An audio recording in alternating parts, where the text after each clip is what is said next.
कुछ सवाल, 2-3 सवाल और आपको मैं उत्तर प्रदेश के बारे में सवाल पूछे बिना नहीं जाने दे सकता। क्या इस बार उत्तर प्रदेश में आपकी परफॉर्मेंस 2014 से भी ज़्यादा अच्छी होगी? निश्चित रूप से 73 सीटें थी। निश्चित रूप से हम उत्तर प्रदेश में हमारा अब तक का सबसे अच्छा परफॉर्मेंस करेंगे, 2014 से भी ज़्यादा सीटें। इसका मतलब रायबरेली में आप जीत सकते हैं, कन्नौज, मैनपुरी, आजमगढ़, इन सब में सीटों के नाम पे न पड़िए। पूरी उत्तर प्रदेश की जनता परिवारवाद से त्रस्त है। इस बार परिवारवादी पार्टियों को जनता सबक सिखाएगी, ऐसा मुझे भरोसा है। आपसे हर बार जब इंटरव्यू करते हैं तमाम सवाल पूछते हैं, देश भर की बातें होती हैं। गृह मंत्रालय के कुछ अचीवमेंट्स बताइए जो 5 साल में, जो आप सबसे बड़ा मानते हैं। देखिए, कोई अचीवमेंट बड़ा या न छोटा नहीं हो सकता। हर अचीवमेंट की अपनी जगह पे एक अहमियत होती है। छोटे से छोटा फैसला बहुत बड़ा हो सकता है अपनी जगह पे। जैसे मैं कहता हूँ, जब 5 किलो RDX पकड़ा जाता है तो लोगों को लगता है, इतना कॉलम आता है कि आज 5 किलो RDX पकड़ा गया। अगर वो न पकड़ा जाए तो 2000 लोग बम धमाके में मारे जाते हैं। तो ये तो नज़रिए का सवाल है। मगर मैं निश्चित रूप से कहना चाहता हूँ, कश्मीर के अंदर शांति, नॉर्थ ईस्ट के अंदर 10 से ज़्यादा समझौते कर 9000 से ज़्यादा उग्रवादियों को सरेंडर कराना, वामपंथी उग्रवाद लगभग समाप्त कर देना, नारकोटिक्स पर कठोरता से लगाम खींचना और ढेर सारी चीज़ों में देश की आंतरिक सुरक्षा को हमने सुरक्षित करने का काम किया है। डिजास्टर मैनेजमेंट जो मोदी जी का एक देश भर में मोदी जी का ही इनिशिएटिव है, उसको भी मोदी जी के नेतृत्व में इनके सीधे गाइडेंस के तले गृह मंत्रालय ने आगे बढ़ाया है। ढेर सारे काम हुए हैं। परंतु मैं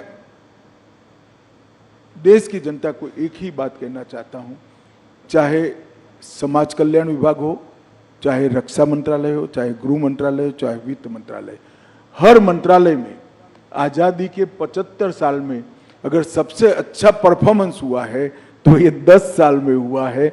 और 10 साल में देश की सूरत और सीरत दोनों बदली है। देश को दुनिया में सम्मान मिलने लगा है। आज भारत क्या बोलता है वो मैटर करता है। भारत का पासपोर्ट लेकर कोई जाता है तो सम्मान के साथ उसको देखा जाता है।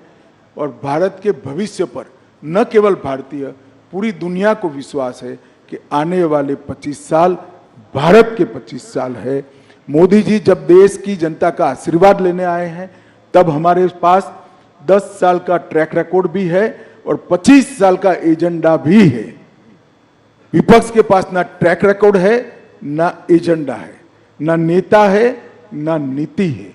भारतीय जनता पार्टी एक कॉन्क्रीट एजेंडे के साथ महान भारत की रचना की कल्पना लेकर आप सबके सामने आ रही है। आप समर्थन करिए, मोदी जी को आशीर्वाद दीजिए, भारतीय जनता पार्टी को आशीर्वाद दीजिए। और आशीर्वाद दीजिए तो थोड़ा बहुत मत दीजिएगा, 400 पार करा दीजिएगा। इतनी ही मेरी आप सबसे विनती है। धन्यवाद। अमित जी, आप दिन रात काम करते हैं। हम लोग बात कर रहे थे, आजकल दिन में सुबह रात 3-4 बजे सुबह तक मीटिंग्स चलती रहती हैं। आज हमारे साथ आपकी धर्मपत्नी सोनल जी भी यहाँ हैं। तो घर के लिए समय कैसे निकालते हैं? हम लोग वर्क लाइफ बैलेंस की बात करते हैं, ये वर्क वाइफ बैलेंस कैसे होता है? देखिए, वो कोई सार्वजनिक बात नहीं है, मगर मैं आपको बताता हूँ कि मैं परिवार के लिए समय नहीं निकाल सकता। परिवार मेरे लिए समय चुनकर निकाल लेता है, तो हमारा बैलेंस बना रहता है और इसमें परिवार का बड़ा रोल रहता है। अमित जी, बहुत बहुत धन्यवाद, आप हमारे साथ जुड़े। आपने बहुत सवालों के जवाब दिए, 1 घंटे हमसे बात करी। आपका बहुत बहुत धन्यवाद।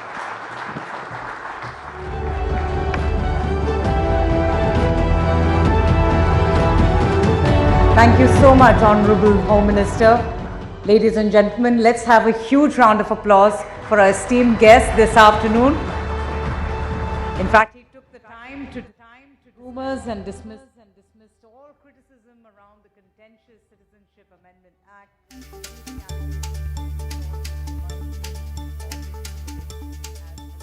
केंद्रीय गृह मंत्री अमित शाह, जिन्होंने कई सारे सवालों के बेबाकी से जवाब दिए और राइजिंग भारत के इस मंच पर उन्होंने जीत का दावा भी किया। राइजिंग भारत के मंच पर अमित शाह ने कई सारी बातें भी साझा की। चुनावी पर सुप्रीम कोर्ट के फैसले का भी उन्होंने जिक्र किया और बॉन्ड से काले धन पर रोक लगी है तो कहीं न कहीं पारदर्शिता इससे साफ तौर पर समझ में आती है।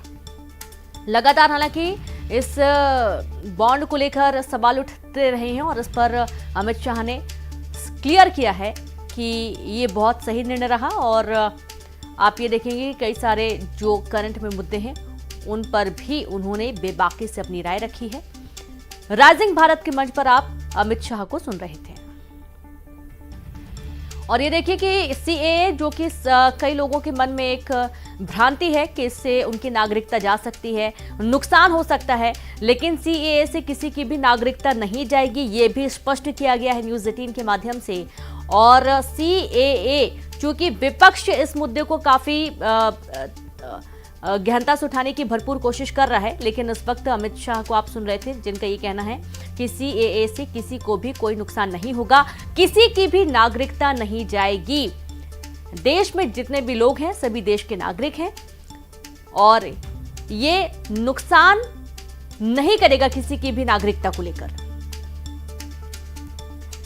तो आप ये देखिए कि 400 पार का लक्ष्य जो बीजेपी लेकर चल रही है, एक बार फिर से बीजेपी 370 से ज्यादा सीटें लेकर आएगी और इस बार 400 पार मोदी सरकार।